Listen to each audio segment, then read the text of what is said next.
Kembali lagi di Cerita Cinta Channel. Jangan lupa like, comment, and subscribe ya. Terima kasih. Suara decitan ban mobil yang bergesekan dengan aspal terdengar memekik kala awan menginjak pedal rem dalam yang membuat laju mobil seketika terhenti. Matanya nyalang menatap beberapa motor yang tiba-tiba menghalaunya. Mau ngapain mereka? Awan bermonolog seraya menatap 4 pria berpakaian hitam di hadapannya yang tampak sudah turun dari kendaraannya. Turun, seorang pria bermuka garang mengetuk kaca jendela mobil dengan kasar. Awan pun membuka pintu mobil dan turun dengan santai. Sama sekali tidak terlihat kepanikan ataupun ketakutan di wajahnya. "Ada apa ini?" tanya Awan. "Tidak usah banyak tanya," bentak salah satu pria dengan gerakan memukul-mukul tangannya sendiri. Sikap waspada Awan langsung muncul saat melihat tongkat pemukul di tangan salah seorang pria, sedangkan yang lain bertangan kosong. Dia yang sudah menebak apa yang akan terjadi segera bergerak mundur beberapa langkah mencari tempat kosong. "Setan mana yang kirim kalian ke sini?" tanya Awan santai. "Tidak usah banyak bicara, silakan lakukan apapun untuk menyelamatkan diri kamu sendiri." Awan terkekeh. "Lo salah cari mangsa, bro." Awan melepas jaket yang membalut tubuhnya dan melempar ke mobil. Perkelahian pun tak terhindarkan. Awan menghajar satu persatu pria yang hendak menyerangnya tanpa tersentuh sedikit pun, hingga mereka terkapar tak berdaya di jalan. Beruntung Awan adalah pemegang sabuk hitam dalam ilmu bela diri karate. Melawan 4 pria yang tak memiliki bekal bela diri sudah pasti menjadi hal mudah baginya. "Siapa yang kirim kalian?" Awan menginjak punggung pria itu dengan menarik tangannya. Suara erangan kesakitan pun terdengar memilukan. Bola matanya membulat penuh saat mendengar nama yang baru saja disebutkan pria tersebut. Astagfirullahalazim. Senyum terukir indah di bibir Pelangi saat mendengar suara mobil terhenti. Dia yang masih duduk di atas sajadah dengan mengaji, lantas menyelesaikan bacaannya, menutup Al-Quran dan memasukkan ke dalam laci. Pelangi membuka tirai jendela dan mengintip. Di bawah memang adalah mobil milik suaminya. Ia bergegas turun ke lantai bawah untuk membukakan pintu. Awan pun tersenyum senang saat setelah pintu terbuka, disusul suara lembut istrinya yang menjawab salam. Pelangi masih terbalut mukena. Wajah teduh yang tampak bersih dan bercahaya itu selalu berhasil menggetarkan hatinya. "Kamu belum tidur, sayang? Aku menunggumu."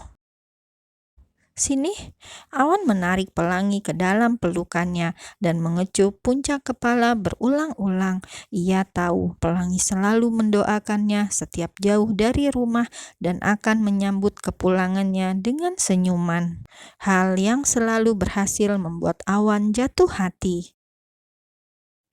Di kamar, Awan membeku memandangi Pelangi yang baru saja melepas mukenanya, seakan tak sanggup mengalihkan pandangan dari keindahan yang tersaji di hadapannya. Pelangi hanya menggunakan lingerie tipis yang menampakkan lekukan tubuhnya. Saat berbalik, ia tersipu malu. Tatapan Awan seperti ingin melahapnya. "Kenapa lihatin aku begitu?" Awan mendekati Pelangi dan memeluknya. "Kamu sengaja berpakaian seperti ini ya?"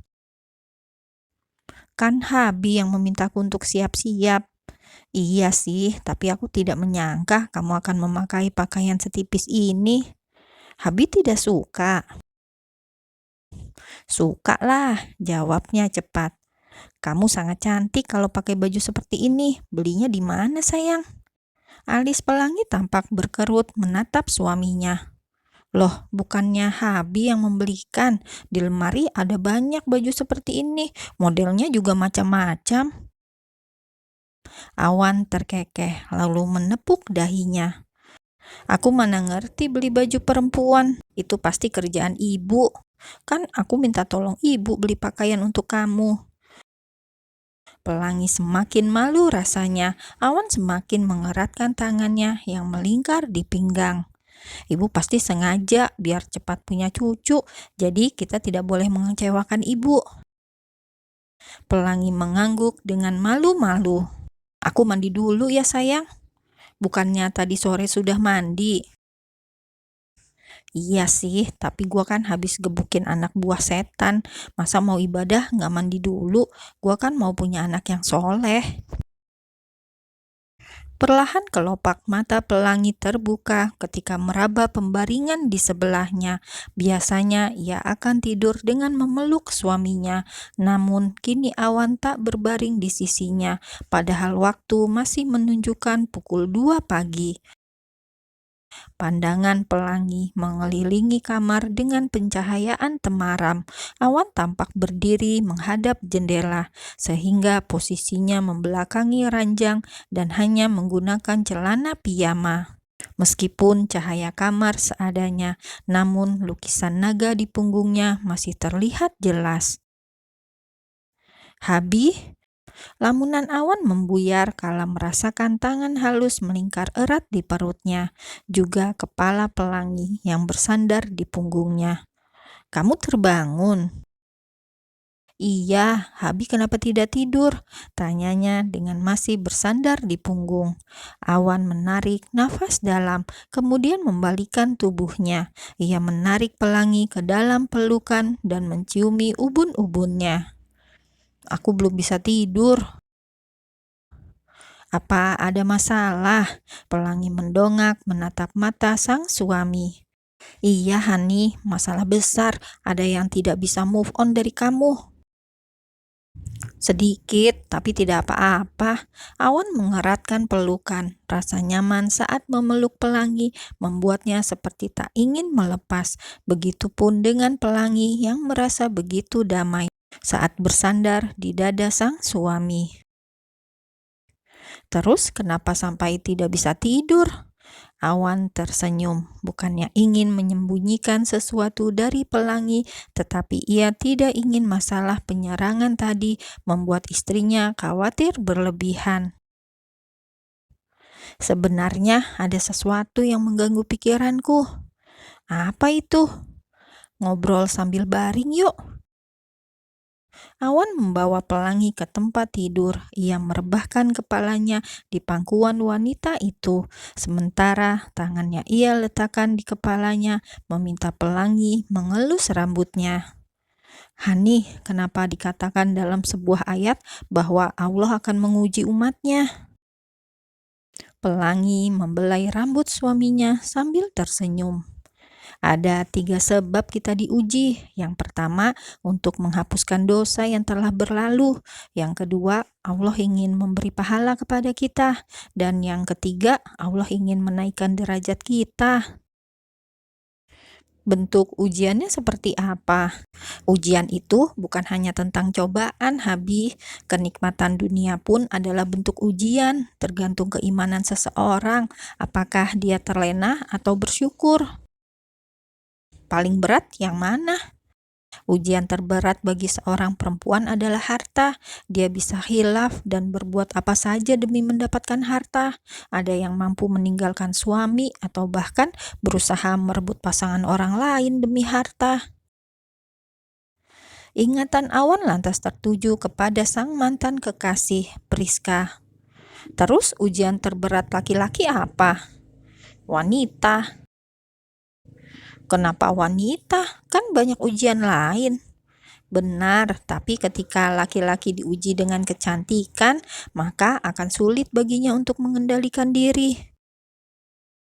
Awan tersentak dan langsung menatap Pelangi. Sepenuh hatinya pun mengakui pernah khilaf karena wanita. Lo gak lagi nyindir gua kan, Hani? Karena itulah kesetiaan seorang istri diuji saat suaminya tidak memiliki harta, dan sebaliknya kesetiaan seorang suami diuji ketika dia berlimpahan harta.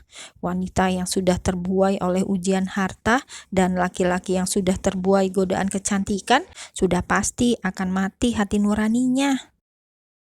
Hani, kalau seseorang berniat jahat, kita harus apa? Kalau dibalas dikit, nggak dosa kan ya? Gue mau minta izin bogem raja setannya kalau ketemu nanti. Satu bogeman aja, Hani, please. Awan mendongakkan kepala dan menatap pelangi penuh harap. Rasanya kedua kepalan tinjunya sangat tidak sabar untuk menghujam ke wajah menyebalkan dalang yang telah mencoba mencelakainya tadi. Tidak usah dibalas. Awan menatap tak percaya. Bagaimana mungkin diam saja saat ada orang yang berusaha berbuat jahat terhadapnya. Jadi gue harus diam aja gitu. Terus gimana? Dengan penuh kesabaran, pelangi terus menjelaskan. Seperti buah busuk pada pohon yang akan jatuh sendiri, begitu pula dengan orang yang hatinya busuk akan jatuh karena perbuatannya sendiri. Pelangi membungkukkan kepala dan mencium kening suaminya, membuat mata Awan terpejam menikmati kelembutan sentuhan istrinya.